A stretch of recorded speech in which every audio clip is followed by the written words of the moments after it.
ದಕ್ಷಿಣ ಆಫ್ರಿಕಾದ ಜೋಹಾನ್ಸ್ಬರ್ಗ್ನಲ್ಲಿ ನಡೆದ G20 ಶೃಂಗಸಭೆ ಉದ್ಘಾಟನಾ ಅಧಿವೇಶನದಲ್ಲಿ ಪ್ರಧಾನಿ ನರೇಂದ್ರ ಮೋದಿ 3 ಹೊಸ ಉಪಕ್ರಮಗಳನ್ನು ಪ್ರಸ್ತಾಪಿಸಿದರು.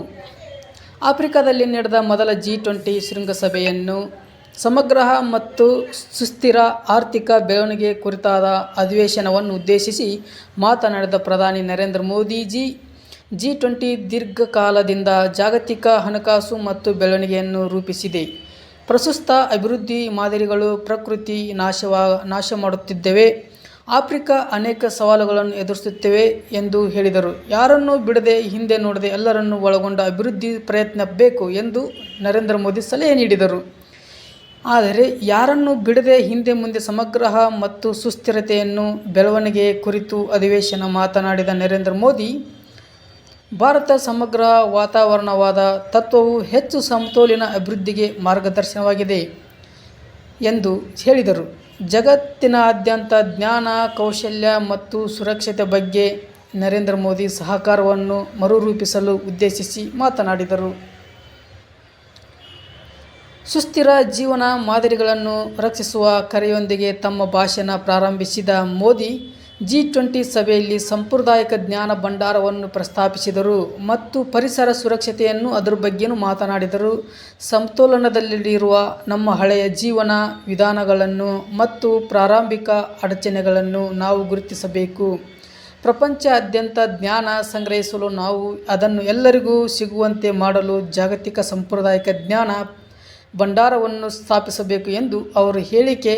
ಜ್ಞಾನ ಮುಂಬರುವ ಪೀಳಿಗೆಗೆ ಸುಸ್ಥಿರ ವಿಜ್ಞಾನ ಸುಧಾರಣೆಗಳನ್ನು ಕಲಿಸುವ ನಿಟ್ಟಿನಲ್ಲಿ ಭಾರತೀಯ ಜ್ಞಾನ ವ್ಯವಸ್ಥೆಯನ್ನು ಇದಕ್ಕೆ ಅಡಿಪಾಯದಲ್ಲಿದೆ ಎಂದು ಪ್ರಧಾನಿ ನರೇಂದ್ರ ಮೋದಿ ಭಾಷಣದಲ್ಲಿ ಹೇಳಿದರು.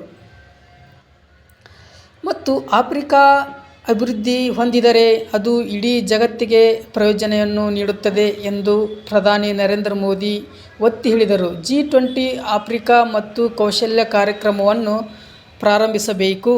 ಎಲ್ಲ G20 ದೇಶಗಳು ಇದನ್ನು ಬೆಂಬಲಿಸಬೇಕು. ಮುಂದಿನ 10 ವರ್ಷಗಳ ಆಫ್ರಿಕಾದಲ್ಲಿ 10 ಮಿಲಿಯನ್ ಯುವಕರಿಗೆ ತರಬೇತಿ ನೀಡಬೇಕು. 1 ಮಿಲಿಯನ್ ಪ್ರಾಮಾಣಿಕತೆ ತರಬೇತಿದಾರರನ್ನು ಉತ್ಪಾದಿಸಬೇಕು. ಇದಕ್ಕಾಗಿ ತರಬೇತಿದಾರರಿಗೆ ತರಬೇತಿ ನೀಡುವ ವಿಧಾನವನ್ನು ಜಾರಿಗೆ ತರಬೇಕು ಮತ್ತು ಈ ತರಬೇತಿದಾರರು ಲಕ್ಷಾಂತರ ಜನರಿಗೆ ಕೌಶಲ್ಯ ನೀಡಲು ಸಹಾಯ ಮಾಡುತ್ತಾರೆ. ವಿವಿಧ ಕ್ಷೇತ್ರಗಳಲ್ಲಿ ಪ್ರತಿಭೆಗಳು ಸ್ಥಿರ ಹರಿವನ್ನು ಸುರಕ್ಷಿತ ಎಂದು ಹೇಳಿದ್ದಾರೆ. ಪ್ರಧಾನಿ ನರೇಂದ್ರ ಮೋದಿ G20 ಶೃಂಗಸಭೆಯಲ್ಲಿ ಬಹಳ ಚೆನ್ನಾಗಿ ಭಾಷಣ ಮಾಡಿ ತಮ್ಮ G20 ಸಭೆಯನ್ನು ಇಂಪ್ಲಿಮೆಂಟ್ ಮಾಡಿದ್ದಾರೆ. ಮತ್ತು ಫೆಂಟನಿಲ್ನಂತಹ ಅಪಾಯಕಾರಿ ವಿಶ್ಲೇಷಿತ ಔಷಧಿಗಳು ವೇಗವಾಗಿ ಹರಡುತ್ತಿವೆ.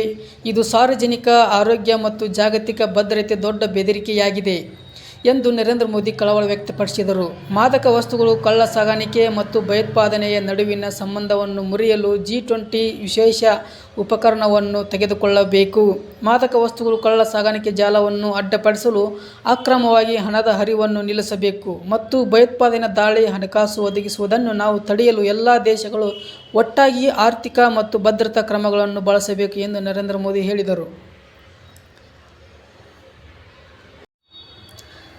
ದಕ್ಷಿಣ ಆಫ್ರಿಕಾದಲ್ಲಿ ನಡೆದ G20 ಶೃಂಗಸಭೆಯಲ್ಲಿ ಉದ್ಘಾಟನಾ ಅಧಿವೇಶನದಲ್ಲಿ ಪ್ರಧಾನಿ ನರೇಂದ್ರ ಮೋದಿ ಮತ್ತು ಇಟಾಲಿಯನ್ ಪ್ರಧಾನಿ ಜಾರ್ಜಿಯಾ ಮೆಲೋನಿ ನಗುತ್ತಾ ಮಾತನಾಡಿರುವುದು ಮತ್ತೊಮ್ಮೆ ಗಮನ ಸೆಳೆದಿದೆ.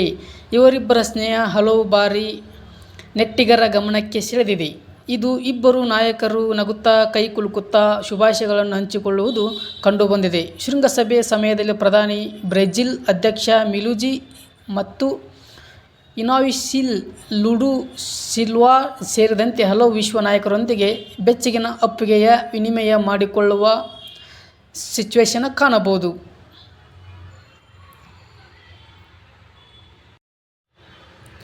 ಹಲೋ ವೀಕ್ಷಕರೇ, ಗ್ಲೋಬಲ್ NX ನ್ಯೂಸ್ಗೆ ಸ್ವಾಗತ. ನಾನು ನಿಂಗಪ್ಪ ಹುಲ್ಲೂರು.